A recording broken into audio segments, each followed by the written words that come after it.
Dating Dr. Dill is part of the If Shakespeare Was an Auntie series. There's three books, and they're all Shakespeare retellings. So the first one is A Taming of the Shrew retelling. That's Dating Dr. Dill. Tastes Like Shucker, which is the second book in the series, is Much Ado About Nothing. And Marriage and Masti, which comes out in August, is Twelfth Night.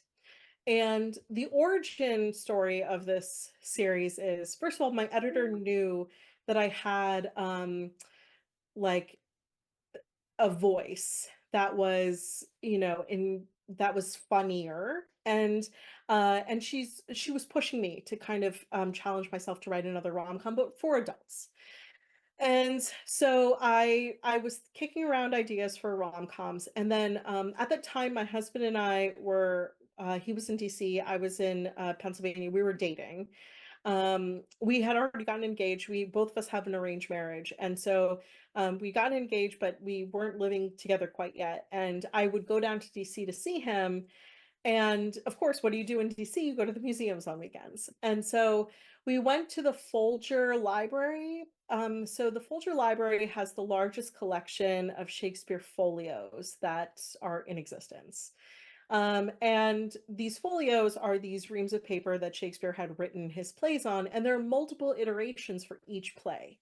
And the reason for that is there are slight variations in the language or the text for each play. And the reason, Shakespeare did this is because if there was like more political or royalty members in the Globe Theater, some of the jokes would be more political. And if there was a more general public crowd, there would be bawdier jokes. So he actually changed the plays to suit the audience in a lot of ways. This is like just one interpretation of the variations of these folios. There are like multiple different scholars who have been studying these folios for God knows how many years, but this was a particular interesting take to me because when I was talking to our tour guide, who's a Shakespeare scholar, and we were discussing some of the plays, he said, isn't it interesting that he took this template and he was able to adjust it based on the audience? And in that moment, I had this thought, isn't it interesting if I took this template and I was able to tell it through a South Asian experience?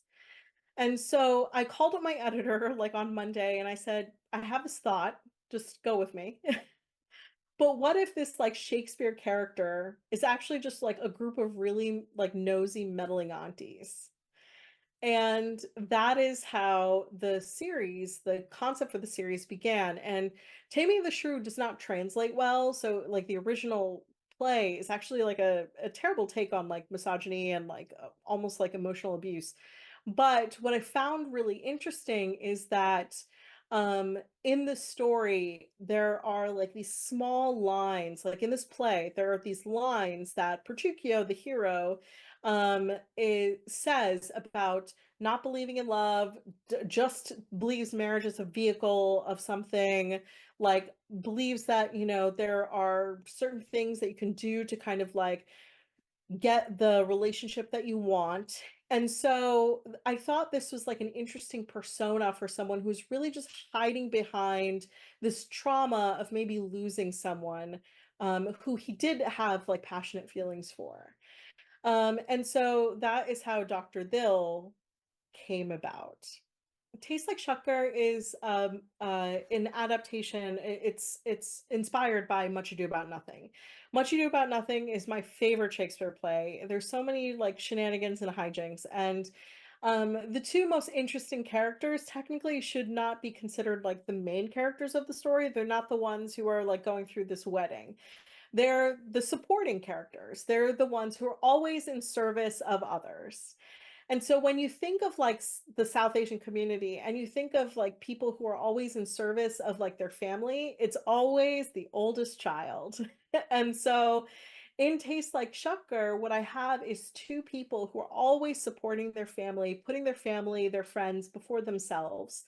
And that is really detrimental to their own happiness. But it's like eldest daughter syndrome, or it's the oldest child syndrome, where you feel like your parents hopes and dreams, and your siblings' futures rest on the decisions that you have to make going forward. And so these two people have to learn that it's really important to sometimes think about your own happiness, because how can your family be happy if they don't see that you're also happy? Like, it's always the Shakespeare scholars who call me up and they're like, that's Don John. So that is actually straight from Much Ado About Nothing. If there's one thing I pulled directly from Much Ado About Nothing, that is the sabotage person who is just angry in general about like the whole situation of this wedding happening and doing whatever they can to sabotage the wedding. And so that is where I inserted this wedding saboteur. The other piece of it that I thought was really important to have in the book is a wedding saboteur brings them together on page more often. And in a romance, that's what you want. You want two people who can't be together right now, but who are always around each other to increase the romantic tension.